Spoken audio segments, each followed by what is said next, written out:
शुरू करते हैं अपनी क्लास को। देखो आज मैं थोड़ी सी डिस्कशन करूंगा रिबा और गरर के ऊपर, और उसके बाद हम बात किसकी करेंगे, essentials of a valid contract. एक वैलिड कॉन्ट्रैक्ट के उसूल क्या क्या हैं, इसेंशियल्स क्या क्या हैं, ठीक है।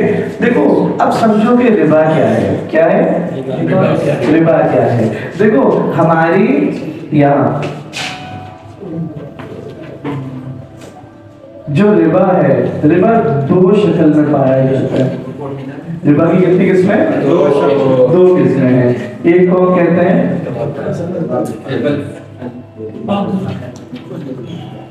रिबल नसीया और एक रिबल फजल।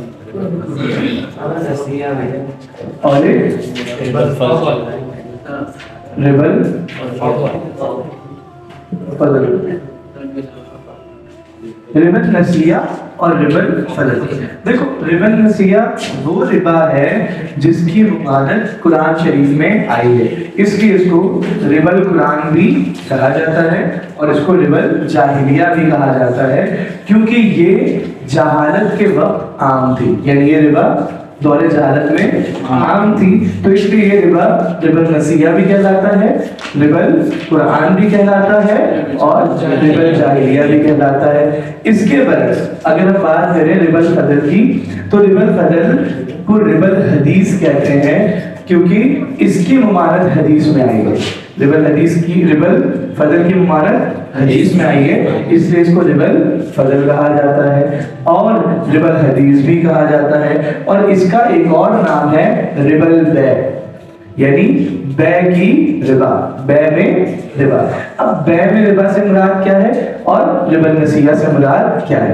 रिबल नसिया उस रिबा को कहते हैं जो आज के दौर में हम कर्ज के ऊपर मनफियत लेते हैं, कर्ज के ऊपर मनफियत लेते हैं। मसलन हमने किसी को कर्जा दिया और उस कर्ज के ऊपर हम पैसे इजाफी ले लें। 1 लाख किसी को कर्ज दिया और उससे 1,20,000 तलब करें और उससे 1,20,000 वसूल कर लें, ये रिबल नसिया है। क्या है? रिबल नसिया है।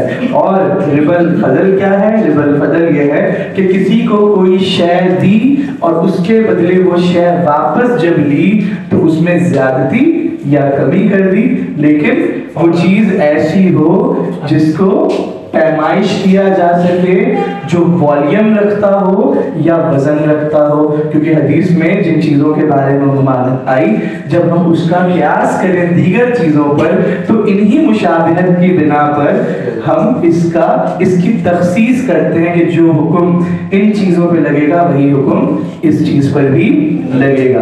क्यास यही किया जाएगा। क्या मेरी ये बात समझ आए?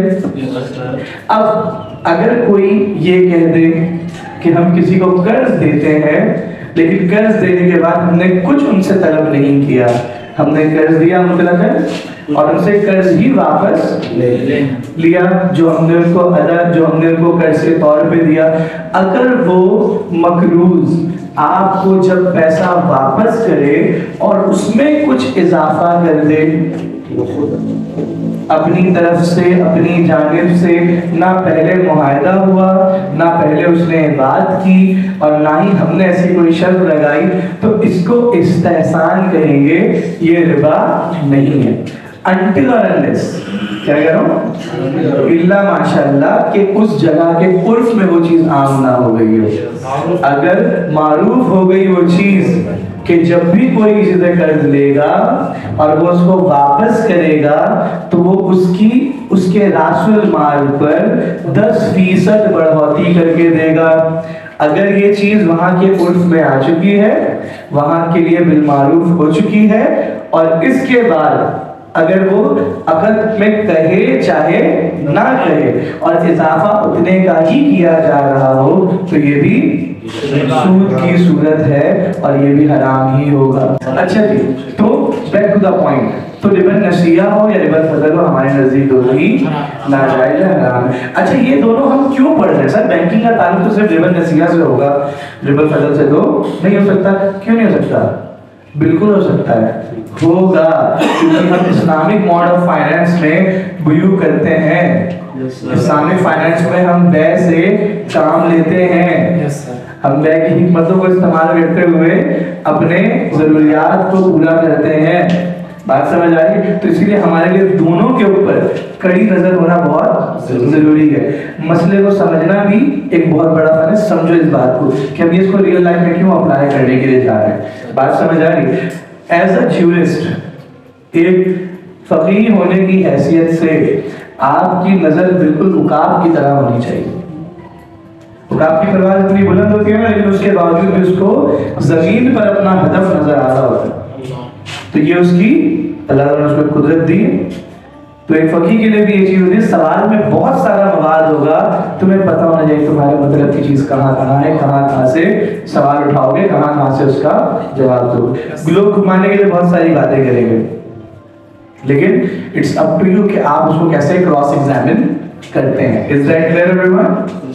चलो एक स्टेप और आगे जाते हैं। तो क्या हम रिबल नसिया और रिबल फजल इन दोनों के बारे में थोड़ी सी डिस्कशन कर चुके? जी। अच्छा जी, अब बात करते हैं गरर की। तो गरर क्या है? गरर कहते हैं अनसर्टेनिटी। किसको? अनसर्टेनिटी। धोखा नहीं है हर जगह गरर, लेकिन गैर यकीनी सूरत हाल जरूर है। गैर यकीनी सूरत हाल जरूर है। अब देखो इसमें कई जगह पर ऐसा मामला आएगा, कई जगह पर ऐसी सूरत आएगी जहां पे गरर पाया जाए, और कुछ गरर जायज भी होगा, कुछ गरर जायज भी होगा, उसमें कोई एतराज किसी का नहीं होगा। गरर की भी दो किस्में हैं, एक है गरर यसीर और एक है गरर कसीर। गरर कसीर नहीं होना चाहिए, गरर यसीर हो सकता है। अब देखो मैं जिस तरह समझाना चाह रहा हूँ, समझो इस बात को कि उसको कहते क्या है। एक है गरर। गरर को कहते क्या है इंग्लिश में? गरर को इंग्लिश में कहते हैं अनसर्टेनिटी। क्या कहते हैं?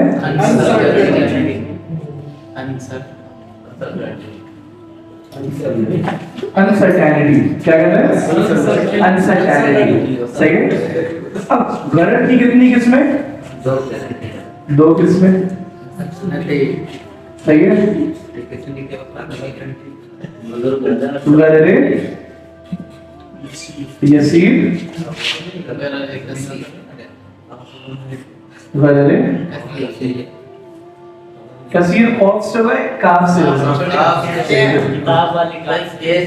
कसीर। हाँ कैसे लिखा है?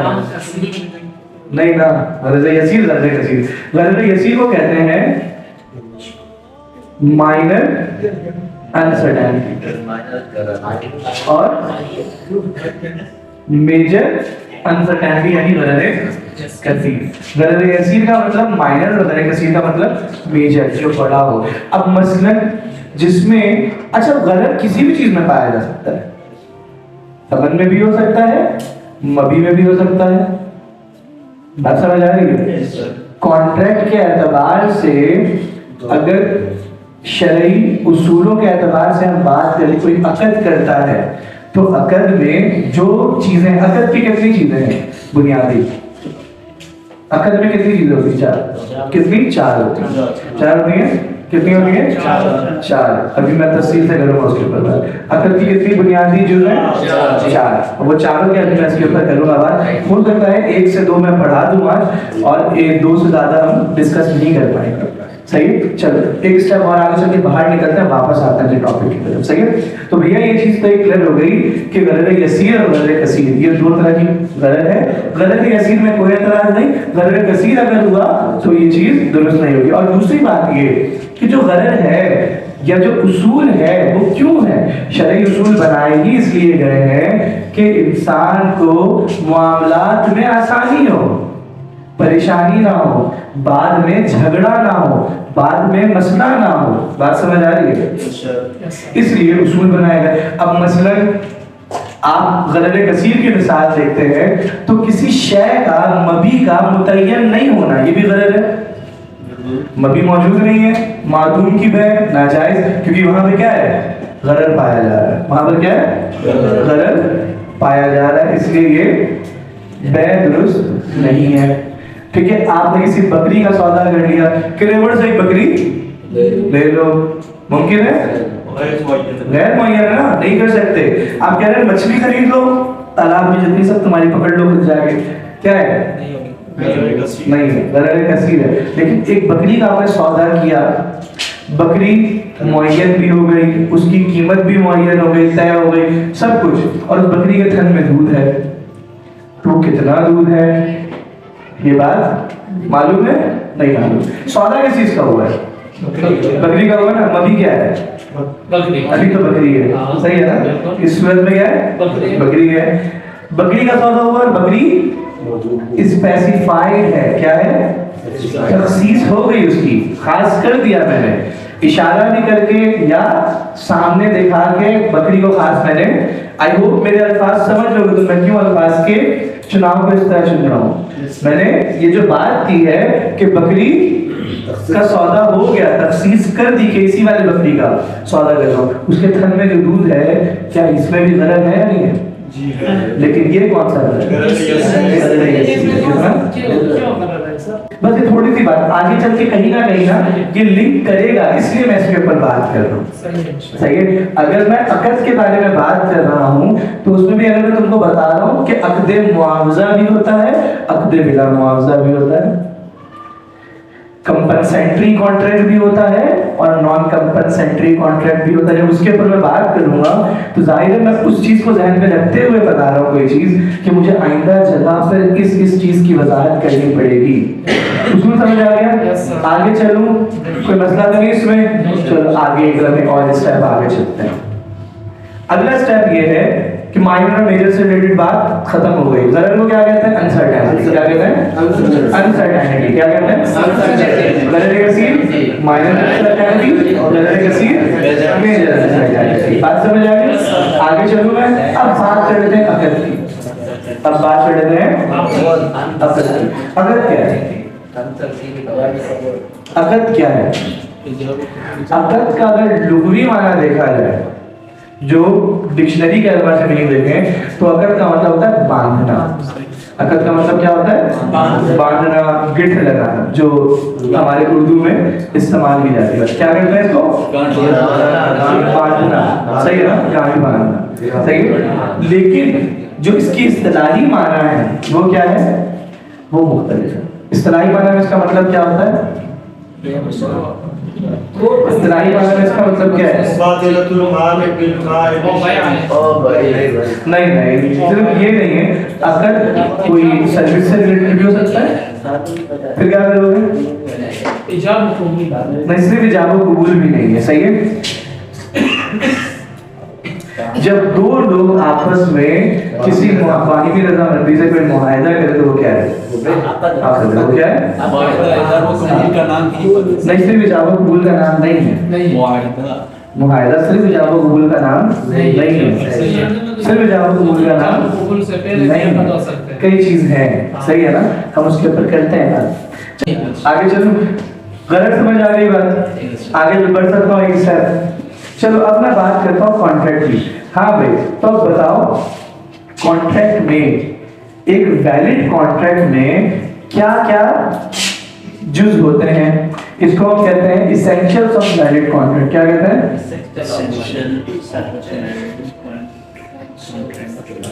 Essentials of valid contract. Valid का मतलब क्या होता है? वैलिड का मतलब सही। वैलिड का मतलब क्या होता है? सही। वॉइड का मतलब क्या होता है? वॉइड का मतलब होता है बातिल। वॉइड का मतलब क्या होता है? बातिल। वैलिड अभी लिखवाऊंगा, अचानक लिखवाऊंगा। वैलिड का मतलब वैलिड सही। इनवैलिड का मतलब फासिद। इनवैलिड का मतलब फासिद। सही है ना? वॉइड का मतलब बातिल। वॉइड का मतलब बातिल। और मकरू के लिए क्या लफ्ज़ यूज करते हैं? Valid but dislike.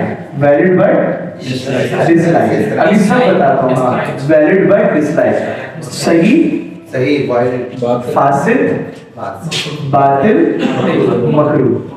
सही के लिए वैलिड और फासिद के लिए इनवैलिड। अपोजिट हो गया इसका, इनवैलिड। और वॉइड है ही बातिल। वॉइड है ही बातिल। और वैलिड बट डिसलाइक मकरूह। जायज तो है मगर नापसंदीदा। बात समझ आ रही? Valid but dislike. बात समझ आ गई? याद रखना।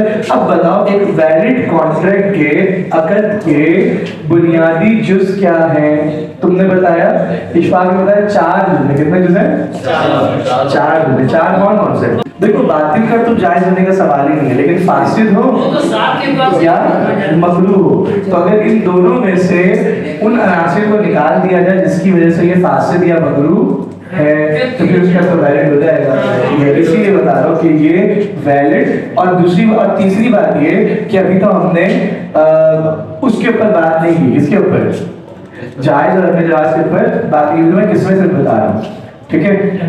पहले हम इसकी किस्में समझ लें कि इसको बोलते क्या क्या हैं, ताकि उसके ऊपर फिर हम बात कर सकें। सही है? तो वैलिड का मतलब क्या है? सही। इनवैलिड का मतलब फासिद।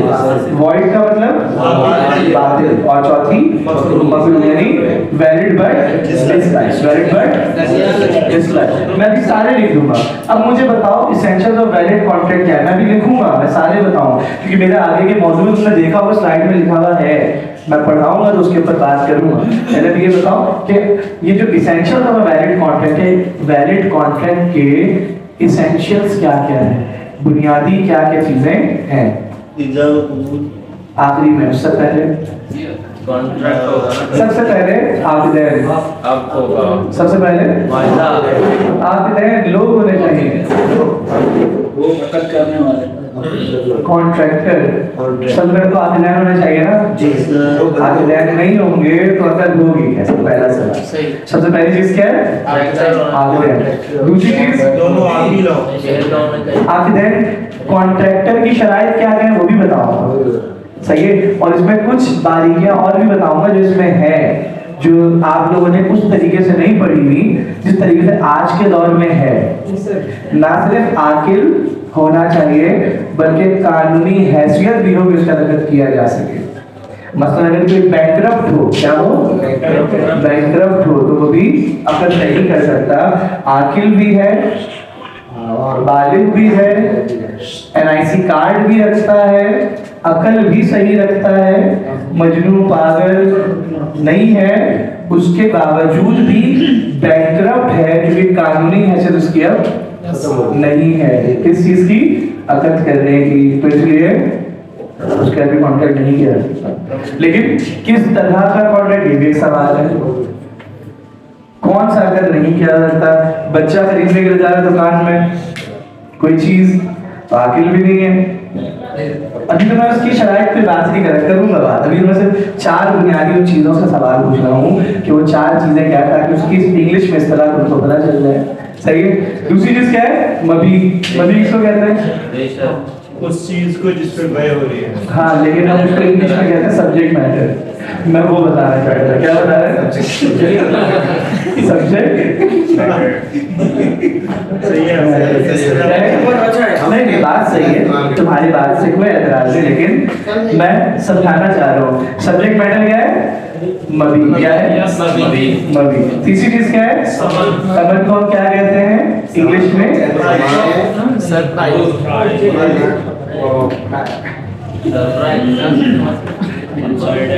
सर असल मकसद का टाइम नहीं, असल मकसद का टाइम ये है कि 2 मिनट आप बर्दाश्त करके सुने। सही है? इसको समन को क्या कहते हैं? समन को क्या कहते हैं? कंसीडरेशन। क्या कहते हैं? कंसीडरेशन कहते हैं। सही है? और आखिरी चीज जो इजाबत कबूल के अल्फाज हैं उसको हम कहते हैं वर्डिंग्स ऑफ कॉन्ट्रैक्ट। क्या कहते हैं? Wordings of contract.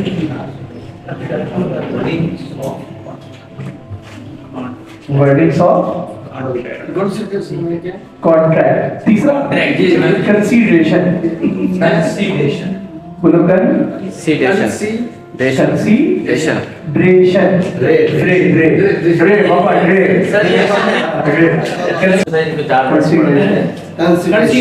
Consideration contractor का होना जरूरी है, सब्जेक्ट मैटर का होना जरूरी है, कंसीडरेशन का होना जरूरी है और वर्डिंग का होना इजाबत के अल्फाज। ये 4 चीजें जरूरी हैं और इन चारों चीजों में क्या क्या मजीद तफसील से उसके ऊपर बात करेंगे, अभी मैंने की नहीं है। कॉन्ट्रैक्टर के उसूल क्या क्या हैं, सब्जेक्ट मैटर के अंदर अभी बहुत सारी बातें, मजा आएगा, परेशान नहीं हो, सही है।